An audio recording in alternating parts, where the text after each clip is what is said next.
Hello दोस्तों, तो आज मैं आप लोगों के लिए एक्सप्लेन करने वाला हूँ 10,000 वर्ल्ड के न्यू एपिसोड को। जैसा कि लास्ट एपिसोड में हमने देखा था कि तीनों मेजर फोर्सेस को पता चल चुका था कि ताइसेक के एक डिसाइपल को आउटर वर्ल्ड का एक यूनिक ट्रेजर और लेगेसी मिला है, जिसका यूज करते हुए वो अपने सेट को स्पिरिचुअल रियलम का टॉप फोर्स बना सकते हैं। इसलिए अब वो ताइसेक के ऊपर अटैक करने के लिए निकल जाते हैं। इधर हमने लिनफेंग को भी देखा था, जो कि हेवनली क्लेमिटी से फाइट करते हुए बेहोश हो गया था, लेकिन एपिसोड के एंडिंग में उसे होश आ जाता है। अब लिनफेंग अपने आप को जिंदा देखकर यहाँ पर काफी ज्यादा हैरान हो गया था, क्योंकि उसे जहाँ तक पता है उस हेवनली वॉरियर ने उसके ऊपर एक पावरफुल अटैक किया था, जिससे लिनफेंग का बच पाना बहुत ही ज्यादा मुश्किल था। मुश्किल क्या, नामुमकिन सा था, क्योंकि लिनफेंग उस वक्त होश में नहीं था। अब शाओटियन लिनफेंग से कहने लगा था, अच्छा हुआ मास्टर आप यहाँ पर जिंदा है, मुझे तो लग रहा था कि आप कभी नहीं उठेंगे। तो लिनफेंग उससे पूछता है क्या उसे पता है कि वो अभी तक यहाँ पर कैसे जिंदा है, जिसके जवाब में शाओटियन ना कहता है, क्योंकि वो इमॉर्टल टॉम में था। जो सुनकर लिनफेंग यहाँ पर थोड़ा सा परेशान होने लगा, क्योंकि उसे अभी तक उसके क्वेश्चन का आंसर नहीं मिला। अब लिनफेंग सोचता है क्यों ना वो जाकर थंडर ड्रैगन से पूछे, शायद उन्हें पता हो कि उसको किसने बचाया। इसलिए अब वो थंडर ड्रैगन के पास जाकर उन्हें आवाज देने लगता है, लेकिन थंडर ड्रैगन लिनफेंग के किसी भी सवाल का जवाब नहीं देते हैं, क्योंकि वो अभी डीप स्लीप में थे,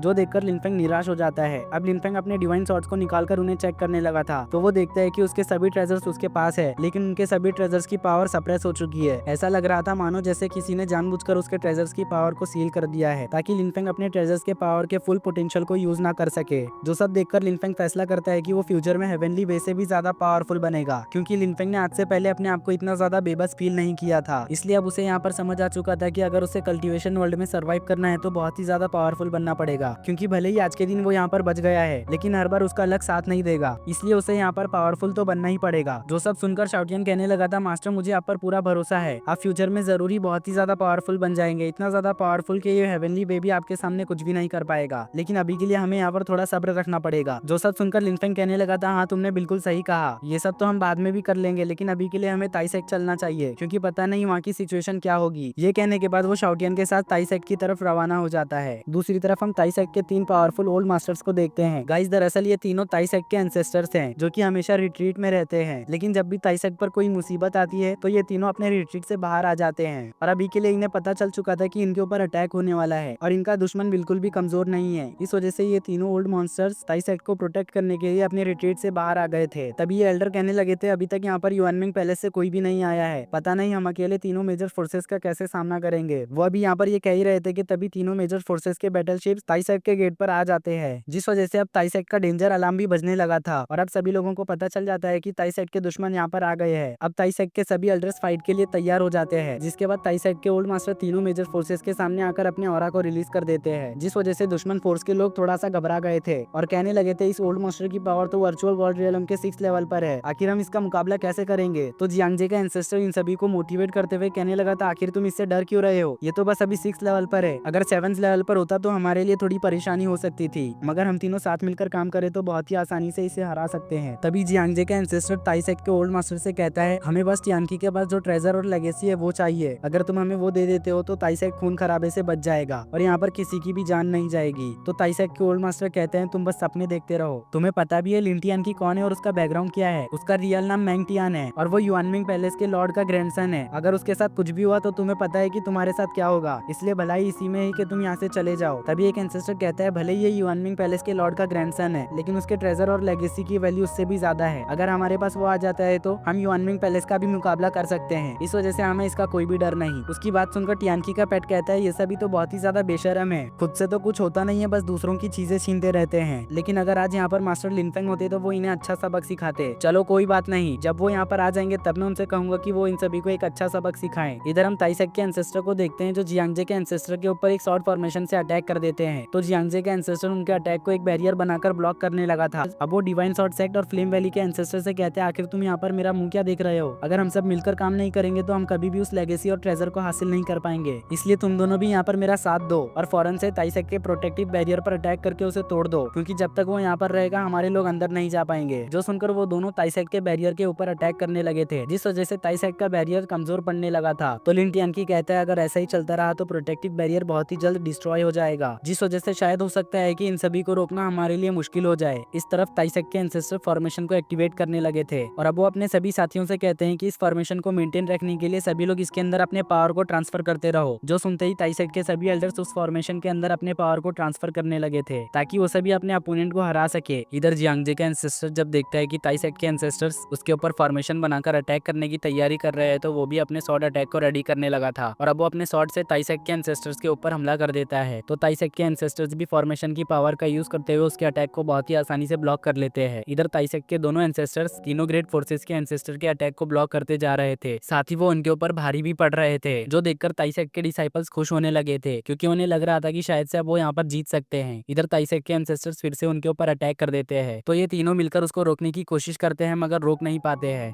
क्योंकि ये अटैक काफी ज्यादा पावरफुल था और अब वो घायल होकर पीछे धकेले जाते हैं और अटैक से निकल रही एनर्जी की वजह से उनके बैटल शिप्स भी डिस्ट्रॉय होने लगे थे, जिस वजह से अब ये तीनों एल्डर्स डिसाइड करते हैं कि ये यहाँ पर ऑल आउट फाइट करेंगे, फिर चाहे यहाँ पर कुछ भी हो जाए, क्योंकि अगर ऐसा ही चलता रहा तो ये तो कभी भी ताइसेक को जीत नहीं पाएंगे। इसलिए अब ये तीनों अपने पास से किसी खास तरह के स्क्रोल आर्टिफैक्ट को निकाल लेते हैं। अब ये तीनों अपने अपने स्क्रोल्स को कंबाइन करने लगे थे। इधर ताइसेक के ये एल्डर इस आर्टिफैक्ट को देखकर काफी ज्यादा शॉक हो गए थे क्योंकि ये एक रियल आर्टिफैक्ट था, इसलिए वो कहने लगे थे मैंने कभी नहीं सोचा था कि इन लोगों के पास ऐसा भी कुछ हो सकता है। उनके इसी बात के साथ हमारा ये एपिसोड यहीं पर एंड हो जाता है। गाइज अगर आपको इसके नेक्स्ट एपिसोड को देखना है तो मैं उसको इसी चैनल पर अपलोड करूंगा, इस वजह से आप इस चैनल को सब्सक्राइब कर लें। साथ ही अगर आपको मेरी एक्सप्लेनेशन वीडियो पसंद आई है तो वीडियो को ज्यादा से ज्यादा लाइक कर दें और कमेंट बॉक्स में जाकर एक अच्छा सा कमेंट कर दें।